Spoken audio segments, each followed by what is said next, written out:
ಖುಷಿ ಆಕೈತೆ. ಆಮೇಲೆ ವರ್ಷಕ್ಕೆ ಅಂದರೆ ಈ ಟೈಮು ಭಾಳ ಸ್ಪೆಷಲ್ ಅನ್ಸುತ್ತೆ. ಸಿನಿಮಾ ಟೈಮ್ನಾಗ ಡೆಫಿನೆಟ್ಲಿ ಬಂದಿರ್ತಾರೆ, ಭೇಟಿಯಾಗಿರ್ತೀವಿ. ಥಿಯೇಟ್ರ್ ವಿಸಿಟ್ನಾಗ ಬಂದಾಗ ಭೇಟಿಯಾಗಿರ್ತಾರೆ, ಅವಾಗ ಖುಷಿಯಾಗಿರುತ್ತೆ. ಬಟ್ ಇದು ಒಂಥರ ತೀರಾ ಒಂದು ಅವ್ರಿಗೂ ನಮಗಿರೋ ಅಂಥ ಬಾಂಡ್ ಇರ್ತೈತಲ್ಲ, ಆ ಬಾಂಡಿಗೆ ಸ್ಪೆಷಲ್ ಡೇ ಅಲ್ಲ ಇದು. ಆ ಒಂದು ಸ್ಪೆಷಲ್ ಸಂಬಂಧ ಅದು ಹೊರಗೆ. ಬಟ್ ಅಲ್ಲಿ ದೋಸ್ತರನ್ನ ಭೇಟಿ ಆಗಲ್ಲ. ಒಂದಿಷ್ಟು ಜನ ಬಂದಿರ್ತಾರೆ, ಬಟ್ ಒಂದಿಷ್ಟು ಜನ ಅಲ್ಲೇ ಇದ್ಕೊಂಡು ಸೆಲೆಬ್ರೇಟ್ ಮಾಡ್ತಾರೆ. ಆ ಒಂದು ಗ್ಯಾಂಗ್ದು ಸ್ಪೆಷಲ್ ಏನಪ್ಪ ಅಂತಂದ್ರೆ, they don't see me as an actor. ಅವ್ರೇನು ಸಾಲ ನೋಡಿರ್ತಾರಲ್ಲ, ಅದೇ ನವೀನ್. ಇಲ್ಲಿ ಬಂದಮೇಲೆ ನವೀನ್ ಶಂಕರ್, ಅಲ್ಲಿ ಹೋದಾಗ ನವ್ಯ ಅಂತ ಅನ್ಕೊಡ, ಅಲ್ಲಿಗೆ ಹಂಗೆ ಇರ್ತೈತಿ. ಏನು ಫ್ರೆಂಡ್ಸ್ ಅಷ್ಟೇ. ಅದು every time any time is special.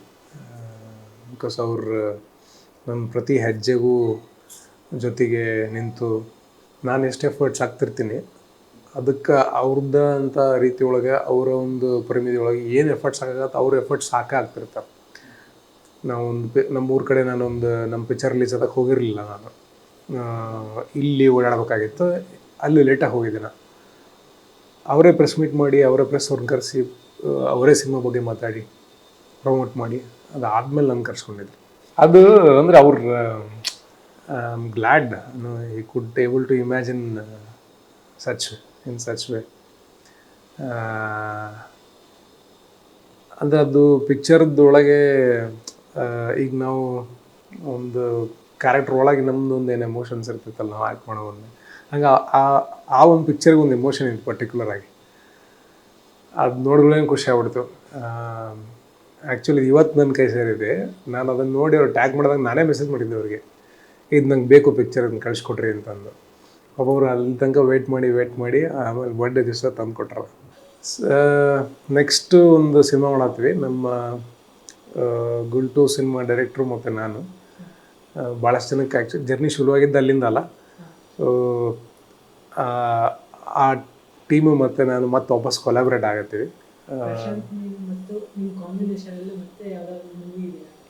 ಏನಿಲ್ಲ, ಅದೇ ಸಿನಿಮಾ ಆಗ್ಬೇಕಷ್ಟೇ. ಆ ಸಿನಿಮಾ ಆತಪ್ಪ ಅಂತಂದರೆ ಸಲಾರ್ 2 ಆತಂದರೆ, ಅದು ಆ್ಯಕ್ಚುಲಿ ಅವರು ಹೇಳಿದ್ದು ನನಗೆ ಪಾರ್ಟ್ 2ಗೆ ಬರೆದಿದ್ದು ಕ್ಯಾರೆಕ್ಟರ್ದು ಅಂತ ಹೇಳಿದರು. ಸೊ ನಾನು ಕಾಯತ್ತೀನಿ. ಗೊತ್ತಿಲ್ಲ ಅವ್ರು ಅನೌನ್ಸ್ ಮಾಡ್ತೀನಿ ಅಂತಂದು ಡೌಟ್ ಇತ್ತು, ಮಾಡ್ತಾರಲ್ಲ ಅಂತ. ಈಗ ಕನ್ಫರ್ಮ್ ಆಗೈತಿ ಮಾಡ್ತಾರಂತ. ಅವರಿಗೆ ನಮ್ಮ ಭಾಗದಿಂದ ಒಬ್ಬ ಹೀರೋ ಬಂದನಲ್ಲ ಅಂತ ಅವ್ರಿಗೆ ಖುಷಿ ಅಲ್ಲ. ಆಮೇಲೆ ನಮಗೆ ಅವಾಗ ನಾವು ಆ್ಯಕ್ಟರ್ ಆಗಿನೇ ಮೊದಲು ನಾವು ಪಿಕ್ಚರ್ ಮಾಡಬೇಕು, ಸಿನಿಮಾ ಬರಬೇಕು ಅಂದ್ಕೊಂಡಾಗ ನಮ್ಮ ಕಡೆದವ್ರು ಇಲ್ಲಲ್ಲ ಅಂತ ಅನ್ಕೊಂಡು ನಾವು ಹುಡುಕಿಯವ್ರೂ ಭಾಳ ಕಮ್ಮಿ ಜನ ಸಿಗೋರು. ಸೊ ಅವ್ರಿಗೆ ಅದೊಂದು ಅಭಿಮಾನ ಅಲ್ಲ, ನಮ್ಮೂರವರು ಹೋದಾರೆ, ನಮ್ಮ ಭಾಗದವ್ರು ಇದ್ದಾರೆ ಅಂತ ಅಂದ್ಕೊಂಡು. ಸೊ ಆ ಖುಷಿಗೆ ನನಗೇನೇ ಡಬಲ್ ಖುಷಿ ಆಕೈತೆ ಅಷ್ಟೆ. ಏನು ಚಲೋತ್ನಾಗ ಪ್ರಿಪೇರ್ ಆಗ್ಬಿಟ್ಟು ಬರ್ರಿ ಅಂತ ಅಷ್ಟೇ. ಆ್ಯಕ್ಟರ್ ಆಗ್ಬೇಕಂತಂದರೆ ಥಿಯೇಟರ್ ಮಾಡ್ಕೊಂಬರ್ರಿ ಅಂತ ಹೇಳ್ತೀನಿ. ಒಂದು ಒಳ್ಳೆ ಥಿಯೇಟ್ರ್ ಟೀಮ್ ಸೇರ್ಕೊಳ್ರಿ, ಅಭಿನಯ ಕಲ್ತ್ಕೊಂಬರ್ರಿ ಅಂತ. ಡೈರೆಕ್ಟರ್ ಆಗಬೇಕು ಅಂತಂತಂದರೆ ಓದ್ಕೊಂಡು ಒಂದಿಷ್ಟು ಫೀಲ್ಡ್ ನಾಲೆಜ್ನೂ ತೊಗೊಂಡು ಒಂದಿಷ್ಟು ಶಾರ್ಟ್ ಫಿಲ್ಮ್ಸ್ ಮಾಡಿ ಅದಾದಮೇಲೆ ನಿರ್ದೇಶನಕ್ಕೆ ಬರಬೇಕು ಅಂತ. ಈ ನಿರ್ಮಾಪಕರಿಗೆ ಏನು ಹೇಳೋದು, ಬರ್ರಿ ಅಂತ ಹೇಳೋದು ಅಷ್ಟೇ.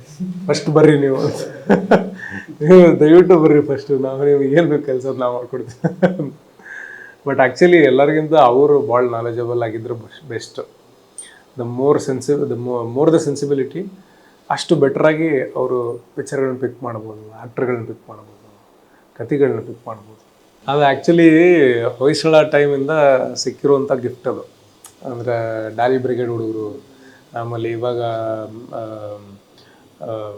ರಾಜ್ಯ ಘಟಕ ಸಂಚಾಲಕರು ಅವ್ರದ್ದು 2-3 ಅವ್ರವ್ರದ್ದು ಗ್ರೂಪ್ ಇದೆಯಲ್ಲ, ಡಾಲಿ ಫ್ಯಾನ್ಸ್ ಗ್ರೂಪು.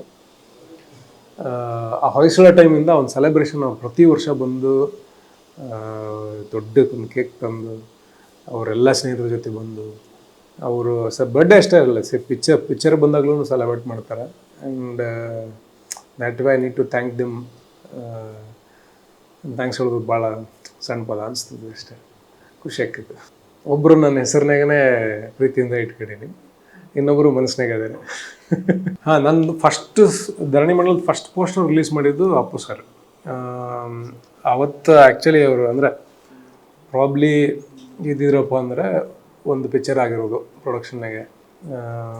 ಇಲ್ಲಾಂದರೆ ನನ್ನ ಎಲ್ಲ ಪಿಕ್ಚರ್ಗಳಿಗೂ ಅಷ್ಟೇ ಪ್ರೀತಿ ಆಶೀರ್ವಾದ ಕೊಟ್ಟಿರೋರು. ನಾ ಒಬ್ಬ ಅಂತಲ್ಲ, ಇವರು ಯಾರ ಹೊಸಬ್ರು ಚಲೋತ್ನಾಗ ಕೆಲಸ ಮಾಡ್ತಾರ ಅಂತಂದ್ರಪ್ಪ ಅಂದರೆ ಆವಾಗಿಂದನೂ ಅವರು ಸಪೋರ್ಟ್ ಮಾಡ್ಕೊತಾನೆ ಬಂದಾರಲ್ಲ. ಈಗ ಅವ್ರದ್ದು ಎನರ್ಜಿ ಸಪೋರ್ಟ್ ಮಾಡ್ತಿರ್ತೈತೆ ಅಷ್ಟೇ, ಅವ್ರ ಆಶೀರ್ವಾದ ಇರ್ತವೆ ಎಲ್ಲರ ಮೇಲೂ. One of the beautiful journey ನನಗೆ. ನಂದು ಎಲ್ಲ ಪಿಕ್ಚರ್ ಒಳಗೆ ಏನೇನು ಜರ್ನಿ ಶುರು ಆಗ್ಯವಲ್ಲ, ಇದು ಜರ್ನಿ ಒಳಗೆ ಇದ್ದಂಥ ಪಿಕ್ಚರೇ. ಅದಾದಮೇಲೆ ಭಾಳಷ್ಟು ದಿವಸ ಶೂಟ್ ಮಾಡಿದ್ವಿ ಇದನ್ನು. ಪಾತ್ರದ ಆಳಕ್ಕೆ ಇಳಿಯೋದಕ್ಕೆ ಭಾಳ ಸಮಯನೂ ಕೊಟ್ಟರು ಅವ್ರು ನಮಗೆ. ಟೀಮೂ ಹಾಗೆ ಇತ್ತು. I travelled with them, they travelled with me together. We created a journey where audience ನೋಡಿ ಅವರು ಒಂದು ಟ್ರಾವೆಲ್ನ ಮಾಡಬಹುದು ಅನ್ನೋಷ್ಟರ ಮಟ್ಟಿಗೆ. ಅದು ಆ್ಯಕ್ಚುಲಿ ಥಿಯೇಟ್ರ್ನಾಗ ಒಂದು ಸ್ವಲ್ಪ ಮಂದಿ ನೋಡಿದರು, OTT ಒಳಗೆ ಭಾಳ ಜನ ನೋಡಿದ್ರು. ನಿಯರ್ಲಿ 50 lakhs ವ್ಯೂಸ್ ಮೇಲಾಗಿತ್ತು. ಅಂದರೆ 50 ಲಕ್ಷ ಜನಕ್ಕಿಂತ ಹೆಚ್ಚು ಜನ ನೋಡಿರೋದನ್ನ. ಅಂದರೆ ಇವ್ರ ಹತ್ರ ಇದು ಡ್ಯಾಶ್ಬೋರ್ಡ್ ಇರ್ತೈತಲ್ಲ, ಎಷ್ಟು ಮಂದಿ ನೋಡ್ಯಾರ, ಎಷ್ಟು ತಾಸು ನೋಡ್ಯಾರ, ಅದೆಲ್ಲ ಇರ್ತೈತಲ್ಲ. ಅದು ನೋಡಿದಾಗ ಭಾಳ ಜನ ನೋಡ್ಯಾರ. ಆಮೇಲೆ ಕಾಲೇಜಿಗೆಲ್ಲ ಹೋಗಿರ್ತೀವಲ್ಲ, ಸೊ ಆವಾಗ ಆಮೇಲೆ ಲೆಟ್ರ್ ಬರ್ದು ಕಳ್ಸಿರ್ತಾರೆ ಎಲ್ಲರೂ. ನಾವು ನಿಮಗೆ ನವೀನ್ ಶಂಕರ್ ಅನ್ನೋದಕ್ಕಿಂತ ರಂಜಿತ್ ಅಂತ ಕರೆಯೋಕೆ ಇಷ್ಟಪಡ್ತೀವಿ ಅಂತ ಅಂದ್ಬಿಟ್ಟು ರಂಜಿತ್ ಸರ್ ಅಂತ ಅಂದ್ಕೊಂಡು ಬರ್ದು ಕಳ್ಸಿರ್ತಾರೆ. ಪ್ರತಿಯೊಂದು ಸಿನಿಮಾನು ಹಾಗೆ ಆ್ಯಡ್ ಆನ್ ಹಾಕೋತ ಹೋಗ್ತಾವೆ. ಒಂದಿಷ್ಟು ನೋಡುಗರನ್ನ ಗಳಿಸ್ತಾ ಹೋಗ್ತೀವಿ ಒಂದೊಂದು ಪಿಕ್ಚರಿಂದ. ಯಾಕಂದರೆ ಒಂದೊಂದು ಪಾತ್ರ ಒಬ್ಬೊಬ್ರಿಗೆ ಹತ್ತಿರ ಹಾಕೋತ ಹೋಗ್ತಾವಲ್ಲ. ಕೆಲವೊಬ್ರಿಗೆ ರಂಜಿತ್ ಇಷ್ಟ ಆಗ್ತಾರೆ, ಕೆಲವೊಬ್ರಿಗೆ ಗುಲ್ಟು ಸಿನಿಮಾದು ಅಲೋಕ್ ಕ್ಯಾರೆಕ್ಟರ್ ಇಷ್ಟ, ಕೆಲವೊಬ್ರಿಗೆ ಬಲಿ ಇಷ್ಟ ಆಗ್ತಾರೆ, ಕೆಲವೊಬ್ರಿಗೆ ಕ್ಷೇತ್ರಪತಿ ಪಿಕ್ಚರ್ ಭಾಳ ಹತ್ತಿರ ಅನಿಸಿರುತ್ತೆ, ಇನ್ನು ಕೆಲವೊಬ್ರು ಸಿದ್ಧಾರ್ಥ ನೋಡಿದವ್ರು ಏನಂತಾರೆ. ಧರಣಿ ಮಂಡಲದೊಳಗೆ ಆದಿ ಕ್ಯಾರೆಕ್ಟರ್ ಒಂದಿಷ್ಟು ಜನಕ್ಕೆ ಇಷ್ಟ ಆಗುತ್ತೆ.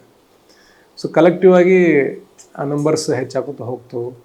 ಆಮೇಲೆ ಪ್ರೀತಿಸೋರು ಹೆಚ್ಚಾಗ್ತಾ ಹೋಗ್ತಾರೆ. ಅದೇ ನಮ್ಮದು ಬೆಳವಣಿಗೆ ಅಲ್ಲ. ಅಂದರೆ ಬೆಳವಣಿಗೆ ಕನ್ಸಿಡರ್ ಮಾಡೋದೇ ಹಾಗೆಲ್ಲ. ಎಷ್ಟು ಜನ ಜಾಸ್ತಿ ಪ್ರೀತಿಸ್ತಾರೆ, ನಮ್ಮ ಪಿಕ್ಚರ್ನ ಹತ್ತಿರ ತಗೋತಾರೆ, ಅವರೇ ಸೆಲೆಬ್ರೇಟ್ ಮಾಡ್ತಾರೆ, ಅಷ್ಟು ನಾವು ಸೆಲೆಬ್ರೇಟೆಡ್ ಆಗಿರ್ತೀವಿ ಅಷ್ಟೇ. ಹಂಗೇನಿಲ್ಲ. ನಾನು ಆ್ಯಕ್ಚುಲಿ ಭಾಳ ಟೈಮ್ ಸ್ಪೆಂಡ್ ಮಾಡ್ತೀನಿ ಅವ್ರ ಜೊತೆಗೆ. ಈಗ ಟಾಕೀಸ್ಗೆ ಸಿನಿಮಾ ಟು ಸಿನಿಮಾ ಪ್ರತಿ ಸಿನಿಮಾಗೂ ಥಿಯೇಟ್ರ್ ವಿಸಿಟ್ ನಾನು ತಪ್ಪದೇ ಮಾಡ್ತೀನಿ. ಬಟ್ ಎಲ್ಲ ಸೆಂಟರ್ ಕವರ್ ಮಾಡೋಕ್ಕಾಗಿರೋದಲ್ಲ ಅಷ್ಟೇ. ಒಂದಿಷ್ಟು ಜನಕ್ಕೆ ಇನ್ಸ್ಟಾಗ್ರಾಮ್ನಾಗ ಸಿಗ್ತೀವಿ, ಒಂದಿಷ್ಟು ಜನಕ್ಕೆ ಮನೆ ಗೊತ್ತಿದ್ದಾರೆ ಮನೆ ಹತ್ತಿರ ಸಿಗ್ತೀವಿ, ಕೆಲವೊಬ್ರು ಶೂಟಿಂಗ್ ನಡೆಯೋ ಮುಂದೆ ಬಂದಾಗ ಅಲ್ಲಿ ಸಿಗ್ತೀವಿ. ಇನ್ನು ಕೆಲವೊಬ್ರಿಗೆ ಈಗ ಬರ್ಡೇ ಟೈಮ್ನಾಗ ಅಂತೂ ಗೊತ್ತಿದ್ದವ್ರು ಹಂಗೆ ಗೊತ್ತಾಗಿ ಬರ್ತಾರೆ, ಅಲ್ಲಿ ಸಿಗ್ತೀವಿ. Everybody will try their best. ಪ್ರತಿಯೊಬ್ಬ ಆ್ಯಕ್ಟ್ರು ಕೂಡ ಅವ್ರ ಅಭಿಮಾನಿಗಳನ್ನಾಗಲಿ ಅಥವಾ ಅವ್ರನ್ನ ನೋಡೋಕೆ ಬರೋರ್ನಾಗಲಿ ಪ್ರೀತಿಸೋರ್ನಾಗಲಿ ಪ್ರತಿಯೊಬ್ಬರನ್ನು ಭೇಟಿಯಾಗಿ ಇಷ್ಟಪಡ್ತಾರೆ. ಸಾಧ್ಯ ಆದಷ್ಟು ಭೇಟಿಯಾಗೋದು ಅಷ್ಟೇ. ದೊಡ್ಡವರು ದೇವರು ಅಂತಲೇ ಹೇಳಾರೆ. ನಾವೇನು ಫ್ರೆಂಡ್ಸ್ ಥರ ನೋಡೋದು ಏನು ದೊಡ್ಡದಲ್ಲ. ಬಿಕಾಸ್ ಅದು ಈಗ ಅವ್ವ ತೋರಿಸೋ ಪ್ರೀತಿ ಬೇರೆ ಆಕೈತಿ, ನಾಳೆ ಮದುವೆ ಆದಮೇಲೆ ಮಕ್ಕಳು ತೋರಿಸೋ ಪ್ರೀತಿ ಬೇರೆ ಆಕೈತಿ, ಹೆಂಡತಿ ತೋರಿಸೋ ಪ್ರೀತಿ ಬೇರೆ ಆಕೈತಿ, ಸ್ನೇಹಿತರು ತೋರಿಸೋ ಪ್ರೀತಿ ಬೇರೆ ಆಕೈತಿ. ಇವೆಲ್ಲ ಸಂಬಂಧಗಳು ಎಷ್ಟು ಪವಿತ್ರವಾಗಿರ್ತಾವಲ್ಲ ಅಷ್ಟೇ ಈಕ್ವಲೆಂಟಾಗಿ ತುಂಬ ಪವಿತ್ರವಾದಂಥ ಸಂಬಂಧ ಇದು. ಒಬ್ಬ ನೋಡುಗನಿಗೂ ನಟನಿಗೂ ಸಿನಿಮಾಗೂ. ಆ ಸಂಬಂಧಕ್ಕೆ ನೀವೇನು ಮಾತನಾಗ ಏನೂ ಹೇಳೋಕ್ಕಾಗೋದಿಲ್ಲ. ಕೆಲಸದಾಗೆ ತೋರಿಸ್ಬೇಕು, ವ್ಯಕ್ತಿತ್ವದಾಗ ತೋರಿಸ್ಬೇಕು. ನಾಳೆ ದೊಡ್ಡವರಾದ್ಮೇಲೆ ಏನೂ ಗಳಿಸಿದ ಮ್ಯಾಗೆ ಅವ್ರಿಗೇನು ಮರುಪಾವತಿ ಏನು ಮಾಡ್ಬೋದು ಅದನ್ನು ತೋರಿಸ್ಬೇಕು. ಅಂತಲ್ಲಿ ತೋರಿಸ್ಬೋದು ಅಷ್ಟೇ. So I am glad. ಯಾವ್ದು ಬರಿತೀರಿ ಅದು ಇಂಟ್ರೆಸ್ಟಿಂಗ್ ಆಗಿರ್ತದ್ರೆ ಅದನ್ನ ಎಕ್ಸ್ಪ್ಲೋರ್ ಮಾಡ್ತೀನಿ ಅಷ್ಟೇ. ಯಾವ್ದಾದ್ರು ಇದ್ರೂ ಹಂಗೆ ಪರ್ಟಿಕ್ಯುಲರ್ ಅಂತಿಲ್ಲ. ಎಕ್ಸ್ಪ್ಲೋರ್ ಮಾಡೋಕ್ಕೆ ಸಿಗೋದೂ ಕಮ್ಮಿನೇ ಆ್ಯಕ್ಚುಲಿ ಇವಾಗ ಐ ಥಿಂಕ್ ಲಾಸ್ಟ್ ಆ ಥರ ಎಲ್ಲ ವೆರೈಟಿ ಪಾತ್ರಗಳನ್ನು ಎಕ್ಸ್ಪ್ಲೋರ್ ಮಾಡಿದಂಥ ನಟರು ಅಂದರೆ ಶಿವಣ್ಣ ಅವರು. ಅವ್ರದ್ದೊಂದು ಕಾಲು ಭಾಗ ಒಂದು 10% ಎಕ್ಸ್ಪ್ಲೋರ್ ಮಾಡಿದ್ರು ಸಾಕು ನಾವು. ಅಷ್ಟು ಸಿಗೋದೇ ಕಷ್ಟ ಇವಾಗ ಪಾತ್ರಗಳು ಬರವಣಿಗೆ ಅವೆಲ್ಲನೂ. So I am trying my best to pick the best. ಬಲಿ ಒಂದು ಬಿಟ್ಟು ಮಿಕ್ಕಿದ್ದೆಲ್ಲವೂ ಕನೆಕ್ಷನ್ ಇರುವಂಥದ್ದೇ. ಒಂದೊಂದು ಸ್ಟೇಜ್ ಆಫ್ ದ ಸ್ಕ್ರಿಪ್ಟ್, ಒಂದೊಂದು ಭಾಗ ಸ್ಕ್ರಿಪ್ಟ್ ಅದೊಂದು ಕಂಪ್ಲೀಟ್ ಒಂದು 2.5 ಗಂಟೆ ಪಿಕ್ಚರ್ ಒಳಗೆ ಒಂದೊಂದು ಭಾಗ ಎಲ್ಲೆಲ್ಲೋ ಒಂದು ಸರಿ ಕನೆಕ್ಟ್ ಆಗಿರ್ತಾವೆ. ನೋಡಿದವರು ಏನಂತಾರೆ ಸಿನಿಮಾದೊಳಗೆ ಅಲ್ಲಾಗಿರೋ ಎಮೋಷ್ನಲ್ ಟರ್ಮಾಲ್ಸ್ ಆಗಿರ್ತವೆ, ಬ್ರೇಕಪ್ ಆಗಿರ್ತವೆ, ಹೊಂದಿಸಿ ಬರೀ ಈ ಥರ ಒಂದು ಜರ್ನಿ ಶುರು ಮಾಡಿರ್ತೀವಿ, ಯಾವುದು ಬೇಡ ಅದಾಗೆ ಅಂತ ಅಂದ್ಕೊಂಡು. ಅಲೋಕ್ ಥರ ಬೆಂಗಳೂರಿಗೆ ಬಂದಾಗ ಗುಲ್ಟು ಸಿನಿಮಾದಲ್ಲಿರೋ ಥರ ನಾವು ಪ್ರತಿಯೊಂದು ನೋಡಿ ಆಸೆ ಪಟ್ಟಿರ್ತೀವಿ, ತೊಗೊಳಕ್ಕಾಗದೇ ಇದ್ದಾಗ ಇತ್ತು ಹೆಂಗಪ್ಪ ಇದು ಯಾವಾಗ ತಗೊಳ್ಳೋದು ನಾವು ಅಂತ ಅಂದ್ಕೊಂಡು ನೋಡಿರ್ತೀವಿ. ಮೈಗ್ರೆಂಟ್ಸ್ ಬೆಂಗಳೂರಿಗೆ ನಾರ್ತ್ ಕರ್ನಾಟಕದಿಂದ ಬರ್ತಾರೆ, ಕರಾವಳಿಯಿಂದ ಬರ್ತಾರೆ, ಭಾಳಷ್ಟು ಬೇರೆ ಭಾಗದಿಂದ ಬಂದಿರ್ತಾರಲ್ಲ, ಎಲ್ಲರಿಗೂ ಬೆಂಗಳೂರು ಭಾಳ ದೊಡ್ಡದು ಅನ್ಸ್ಬಿಟ್ಟಿರುತ್ತೆ. ಸೊ ಅದಲ್ಲ ಹಂಗೆ. ಇನ್ನು ಬಲಿ ಒಂದು ಯಾಕೆ ಅದು ರಿಯಲ್ ಲೈಫ್ ಒಳಗಿರಲ್ಲ ಅಂತಂತಂದರೆ, ಅಷ್ಟು ಮೃಗೀಯ ಗುಣಗಳು ಆಚೆ ಬರ್ಲಿಕ್ಕೆ ನಾವು ಆಸ್ಪದ ಕೊಟ್ಟಿರಲ್ಲ. ನಮ್ಮ ಒಳಗೂ ಇರ್ತಾವೆ, ಅವೆಲ್ಲ ಇರ್ತಾವೆ, ಯಾವತ್ತೋ ಒಂದು ಸಂದರ್ಭದಾಗ ಬಂದಿರ್ತಾವೆ. ಬಟ್ ಅದು ಇಟ್ಕೊಂಡು ಅದನ್ನೆಲ್ಲ ಟೇಮ್ ಮಾಡಿ ಇರ್ತೀವಿ. ಮಿಕ್ಕಿದೆಲ್ಲವೂ ರಿಯಲ್ ಲೈಫಿಗೆ ಹತ್ರನೇ ಇರ್ತವೆ. ಅವರು ಹುಡುಕ್ತೀನಿ ಅಂತ ಹೇಳ್ಯಾರ, ಅವರು ಹುಡುಕಿ ಕೊಟ್ಟ ಮೇಲೆ ಮದುವೆ ಹೋಗ್ತೀನಿ. ಯಾರ್ಯಾರು ಬಂದಿರಿ ಮನೆ ಹತ್ರಕ್ಕೆ, ಯಾರ್ಯಾರು ಇನ್ಸ್ಟಾಗ್ರಾಮ್ನಾಗ ವಿಶ್ ಮಾಡಿರಿ, ಟ್ವಿಟರ್ನಾಗ ವಿಶ್ ಮಾಡಿರಿ, ಫೇಸ್ಬುಕ್ನಾಗ ವಿಶ್ ಮಾಡಿರಿ, ಎಲ್ಲ ಸೋಷಿಯಲ್ ಮೀಡ್ಯಾದಾಗ ಯಾರ್ಯಾರು ಬರೆದು ಹಾಕಿರಿ, ಯಾರ್ಯಾರು ಪತ್ರ ಬರೆದು ಕಳಿಸಿರಿ, ಸ್ಕೆಚ್ನ ಮಾಡಿ ಕಳಿಸಿರಿ, ಆ್ಯಂಡ್ ಬೇರೆ ಊರಿಂದ ಯಾರ್ಯಾರು ಬಂದಿರಿ, ಎಲ್ರಿಗೂ ಕೂಡ ಪ್ರೀತಿಯ ಧನ್ಯವಾದಗಳು. ಆ್ಯಂಡ್ ನನ್ನ ಚಿತ್ರರಂಗದ ಕುಟುಂಬದಲ್ಲೂ ಕೂಡ ತುಂಬ ಜನ ವಿಶ್ ಮಾಡಿದ್ದಾರೆ, ಹಿರಿಯರು ವಿಶ್ ಮಾಡಿದ್ದಾರೆ, ನನ್ನ ಸಹಪಾಠಿಗಳು ವಿಶ್ ಮಾಡವ್ರೆ, ಸ್ನೇಹಿತರು ವಿಶ್ ಮಾಡಾರೆ. ಎಲ್ಲರಿಗೂ ಕೂಡ ಧನ್ಯವಾದಗಳನ್ನ ಹೇಳೋಕ್ಕೆ ಇಷ್ಟಪಡ್ತೀನಿ. ಇನ್ನೂ ಚಲೋ ರೀತಿಯಲ್ಲಿ ಧನ್ಯವಾದ ಹೇಳಬೇಕು ಅಂತಂದರೆ, ಅಲ್ಲಿ ಟ್ರೈ ಮೈ ಬೆಸ್ಟ್, ನನ್ನ ಬೆಸ್ಟ್ನ ಕೊಡೋಕ್ಕೆ, ಅಥವಾ ಇನ್ನೂ ಬೆಟ್ರ್ ವರ್ಷನ್, ನನ್ನ ಬೆಟ್ರ್ ವರ್ಷನ್ ಆಗೋಕ್ಕೆ ನಾನು ಕನ್ಸಿಸ್ಟೆಂಟಾಗಿ ಪ್ರಯತ್ನ ಪಡ್ತೀನಿ. ಚಲೋ ಪಿಕ್ಚರ್ಗಳನ್ನ ಕೊಡ್ತೀನಿ, ಸಾಧ್ಯ ಆದಷ್ಟು ಹೆಚ್ಚಿಗೆ ಕೆಲಸ ಮಾಡ್ತೀನಿ. Thank you.